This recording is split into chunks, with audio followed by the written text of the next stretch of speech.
Good afternoon, everyone, and welcome to Stony Brook University. My name is Rachel, and I'm one of the admissions counselors here at Stony Brook. And today I'm going to cover getting and staying organized during the college application process. So I have found these top tips to staying organized during the application season. Some of them are adapted from College Vine, a blog post done by Kate Sundquist. And what I wanted to mention most importantly is that it's very easy for you to look these types of tips up on your own if you wanted to. If you're ever struggling with a certain portion of completing your college application, there's so much information out there now. So you can always do this yourself as well. Just like I did. Why reinvent the wheel, right? But some of these tips I did come up with myself just based on my own experience as well. And just hearing from college students that have either worked in our department or are still going through the process now that shared with me. So the first thing is getting a head start, right? You don't want to leave everything into the last minute because then you're scrambling to get everything done, and it can be very overwhelming. So even though it is October now, it is still pretty early in the month. So the college application process in general typically starts around August and September. So it is still early. It's not too late to still get a head start now. The second thing is starting a filing system. So this can be done either online. So I use Google for everything. So that would be my recommendation. You can just use the Gmail system and make maybe a file for every separate college or university you're considering and put everything in there. And this could be if you went to a college or a high school visit and met one-on-one with a counselor from one of the colleges you're considering, and you took notes on your computer, you can put it on there. Or even if you took notes and you want to snap a screenshot on your phone or take a picture of the paper on your phone and then upload it, you could do that too and put everything into one file system. So just to keep yourself organized. And it also could be, PDF files that the university has on their website that you wanted to save that are, dedicated to your major or maybe financial aid information, and put it all into the university or college file system on Google. Or some people still like to do things old school, and you can print these files out, or if you have papers where you wrote notes and you want to put it into a file system, you just create a file for each of the universities or colleges you're considering, and then you can put it right into a hard copy file at home and start a filing system. The third is using a calendar or planner. So this could be virtual or hard copy. For me in high school, personally, I remember we always got an agenda, which also served as a planner. So you can always use something like that if you prefer, again, the hard copy and the writing, or you can use a calendar or planner on your phone. I live off my Google Calendar. I pretty much live through Google. And I like this personally because it can send you different pings and reminders for certain things that you need to complete. So it's helpful, especially when completing college applications, because there may be different deadlines for scholarships or for honors programs. So you can set reminders that come up on your phone. And let's be honest, we almost always have our phones on us. So it just makes it that much easier to remind yourself like, hey, I need to get this done. So that'd be my recommendation, but you can maybe try both and see what works best for you. The fourth is taking advantage of your school's resources. So this could include visiting your high school guidance counselor, or if you have a career center, college or career counselor or specialist that you can go to in your school, making sure you visit them, because they typically will have a database of all the different colleges and universities that have come to host high school visits or have attended college fairs. And they've given their information to your counselors or college and career specialist, and they can pull it up based on what your interests are. So that's a really, really helpful place to start. And they could have hard copies too, where you can kind of flip through and like, oh, this campus actually looks really nice.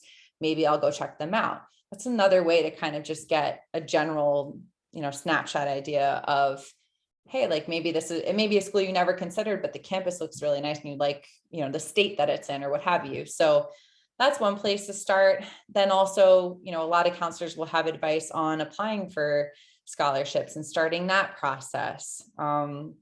And then any scheduled upcoming high school visits by college counselors that are going to be there from institutions you're considering. You want to make sure you sign up for those. Invitations to college fairs, your counselor will have all of that for the most part, so that you can make sure that you attend those and bring questions with you and get everything answered that you want from the college counselors themselves about the institutions you're considering. Having your essay or essays reviewed. So this could be your personal essay. It could be an honors application essay. So it just depends on what you're submitting. But you definitely want to have at least 1 or 2 people review them. So some good places to start with that could be, again, your guidance counselor, or your high school counselor. It could be one of your English teachers. That's another great place to start, especially for any type of grammatical errors. And then also it could be a parent, someone who is, maybe did that in their career, worked as a career coordinator or anything like that. You just want to make sure it's reliable sources that'll give you honest feedback. So I always recommend at least 1 to 2 people. 3 would be wonderful. But you can read your essay time and time again, and it'll sound good to you, but it may sound wonky to someone else. So just making sure you're having that reviewed. The 6th thing is finding an accountability partner. This is always great because it's always just nice to go through a process with someone else who's doing the same thing. A great example of this is if you're a gym goer, it's always fun to show up with, someone that's always at the same class as you, or show up to a group of people that you just enjoy seeing every day, and holding that person accountable. So for example, using the gym again, if your normal partner doesn't show up one day and then the next year, like, hey, where were you? It kind of encourages that person to I was missed. They feel missed, and then they want to continue on. So kind of that give and take and push and pull, and just always keeping that encouragement active. I think that's really great for, if you have a friend who's applying to same college or is just going through the process too. I think utilizing that is just really helpful. And it makes it a little bit more fun too, which is always nice. The 7th thing is creating a spreadsheet for your college list. So there's a few ways that you can go about organizing this, but obviously the first column would be the university you're considering. And again, the spreadsheet could be done on Google if you want to keep everything in one place, or, and when I keep saying Google, I mean Google Drive. I hope that is clear, but I did want to clarify that. Or you can create a separate spreadsheet right on your computer and just save it and always have that accessible whenever you're on your computer, because for the most part, you'll probably be doing your applications on your laptop or whatever you're using. So the first column would definitely be the colleges you're considering. I would try to cut it down to at least 10 colleges, if not less than that. Once you go over 10, it can be very overwhelming to kind of review that when the time comes when you're making decisions. So I would keep it to at least 10. And then the columns beyond that could be all different. It could be just a pros and cons list of, maybe you've done your research on each institution's website and you found the things that you like, the things you don't like, or you've gone to visit the school. What did you like? What did you not like? Or it could be like 5 top things that you're looking for and just putting an X next to it for each university you're considering. So for example, if you're looking to compete as a college level athlete, you want to find out if each college that you're considering has Division I sports. So you put an X next to all the ones that do, you leave a blank if it doesn't. So you can kind of play with that a lot. There's a lot of wiggle room to organize that, but I think it's just helpful to kind of have a snapshot view of, this is what I'm looking for.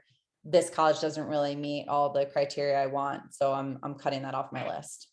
It just helps you narrow things down. And then the 8th thing is cutting out distractions. So when you schedule in your time to work on your applications, that's what you're doing during that time. There's no reason for you to have your phone out and, be looking at Instagram every few minutes and then going back to working on the college application. It should just be, you're working on the application for 30 minutes, an hour, whatever time you've scheduled in your planner. And that's it. There, because if you're going back and forth, you're not really focusing on what the goal is and what you're trying to accomplish. So it's always good to just cut out all distractions, go into an office or a quiet space in your home and just focus on working on the application. So the one thing I definitely wanted to bring up during this presentation is what the ideal college application timeline looks like.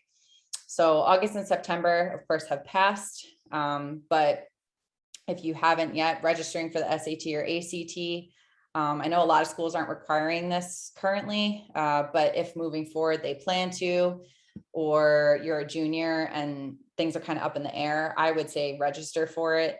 Or if you just want to, you've been completing the preparation for it for so long and you just want to do it, I would just do it. So that should definitely be done already. If not, you should be doing it now. And then sprucing up your resume just to have that prepared in case you need it for any schools. And then also, as I mentioned before, kind of narrowing your top 10 colleges down and putting it on that spreadsheet. October, so this month, starting the FAFSA and TAP applications, requesting letters of recommendation, and visiting with colleges at your high school. So this could be college fairs or private visits, whatever you prefer, or both. That would be most ideal, especially if you're highly considering a certain school and you really want to talk like one-on-one with the counselor. The high school visits are a wonderful option for that. So that should be around this time. And again, this is just an ideal and reference guide, I guess, for you guys. And I would highly recommend, if you're watching this video now, just taking a picture of this on your phone or screenshotting it, whatever you need to do, just as a reference point. I think it's helpful. November and December, you're submitting your early action or early decision applications by the deadline. I'm going to go over what those two things mean in a little bit. Following up with your recommenders, ensuring academic credentials are received. Again, that should be happening just before the holidays, ideally. And you want to follow up with your recommenders because they probably have received more than one request for a recommendation letter. So just making sure that they received yours and that they've either completed it, submitted it, just where they're at in the process. You want to make sure that they haven't forgotten, because it can be overwhelming when they get 10 to 20 requests. So just make sure you follow up. January and February, so just after the holidays, checking application portals to make sure that your academic credentials have been received, following up with financial aid offices, making sure that information has been received, and then preparing for interviews if they're required. They may not be, but just if they are, making sure you're ready. And then by March through June, you'll receive your decisions during this timeline typically. Review financial aid packages and scholarship awards, making your decision. So that's usually around May, depending on how you applied. And then sending your final transcripts, APIB exam scores, and all those last credentials that you need to attend. So again, I would take a picture of this just for a reference point. I think it's very helpful. Another really important thing you need to consider and plan out in your application process is conducting a scholarship search. And I would also include grants in this. It's something I didn't do when I went to college, and I definitely regret it to a certain degree. So I always like to bring it up when I speak to high school students or transfer students. It's just really important to do. So any amount helps. College is expensive. That's kind of where I'm coming from here. So the first thing is locating internal university scholarship options. So this would require you to go into each university you're considering and looking at their financial aid webpage. That's typically where you'll find scholarship information, just to see, do they offer merit-based only? Do they offer need-based scholarships? Kind of narrow that down. That could be added to your spreadsheet, for example. And then after that, you can review external scholarship options. So some of the most well-known places for that are places like College Board, FastWeb, Scholly, scholarships.com, all the websites I have mentioned here. So I would recommend looking at each of these just to see if there's anything there for you individually. And again, plotting this into your planner if there are certain application criteria you have to complete or requirements. So do you need to complete a separate application? Do you need to write an essay? Making sure you're scheduling time to do those things. Reviewing merit-based scholarships. Again, this would be more on the internal university websites. And then utilizing the university financial aid websites for each university you're considering or college. That they have a ton of resources. I know our financial aid website has resources on even paying loans back. So if that ends up being something that you need to do in order to attend college, you want to make sure you're also planning for after the fact, right? How are you going to pay these loans back? And then also on the front end, we have net price calculators that are really helpful. Most universities have these. So this allows you to plug in your personal information, and it gives you back a pretty ideal or pretty realistic range of what you'd be looking at paying for each institution you're considering. And typically it does include tuition, fees, room and board, pretty much everything you'd be required to pay if you decided to attend. As I mentioned earlier, I only mentioned early action and early decision, but these are some of the ways that admissions departments make their decisions. So early action or early decision are especially important to note because their deadlines are a little bit different. So for both, the deadline is November 1st or November 15th. The university websites will indicate which they are requiring. So for each decision, you would apply by November. Each decision, you'd receive your decision by early January. But the biggest difference is with early action, you can still consider other colleges once you get that decision in January. So it's a non-binding option. And then by May 1st would be when you'd have to commit, which is typically the national deadline, with the exception of early decision. So early decision, once you get that decision in January, you have to withdraw your application from anywhere else you applied to. And you have to commit when you receive that decision. So it could be as early as January, maybe February. But you don't have until that May 1st. So if you're looking at any schools that do offer early decision, you really, really want to make sure you are doing your due diligence to ensure that that's where you want to be for at least 4 years, if not more. So definitely make sure you're looking at every single web page on that college's website.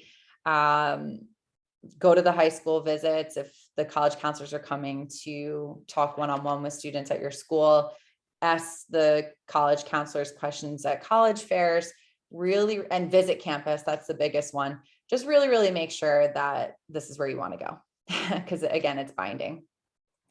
And then rolling or regular decision is the last type or last two types of decisions. So these deadlines can vary. We are regular decision at Stony Brook, and our deadline is January 15th. So what we are saying is we have to have your application in by that date. After that, we can't accept it.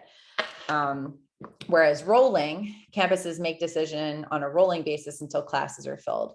So basically you can keep, like, there's really no hard deadline in some or most cases with that type of decision making. It's really just until each of the classes are filled for that year. So you kind of have more leniency to just keep applying in that case. But again, the university will indicate which they offer.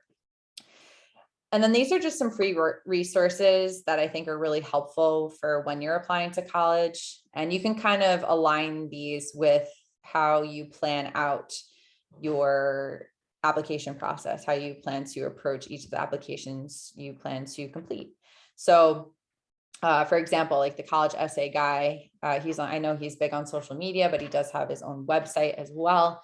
And he's always, more fun to watch and has some really great tips. So he may be helpful to check out around this time when you're starting to write those essays and submit them. But ACT, SAT prep, if you haven't done that already, obviously that's something you want to maybe explore. And then another example would be the federal student aid for things like loans, grants, work study, things of that nature. That's another great resource. So this is another page I would recommend taking a picture with your phone or taking a screenshot of this, pausing this video and just taking a look, because these can be really helpful to reference as you're going through the process, and just to look at them and check out and see how some of these resources could be helpful to you individually as you're moving through the application process. So I know that was quite a little bit of information in a shorter period of time. So if you do have any other questions regarding this video, you can definitely email us at enroll@stonybrook.edu, call us or text us. And then we are on all things social media, or in this case, I guess at least Facebook, Instagram, and Twitter at Stony Brook U. That's our social media handle. So you can always follow us there. If you are considering Stony Brook, we would love to have you, obviously. So you can kind of check out what we've been doing on those websites. But otherwise, again, we are here for you if you wanted to reach out. But I hope this video was helpful, and I hope to see some of your applications in the near future.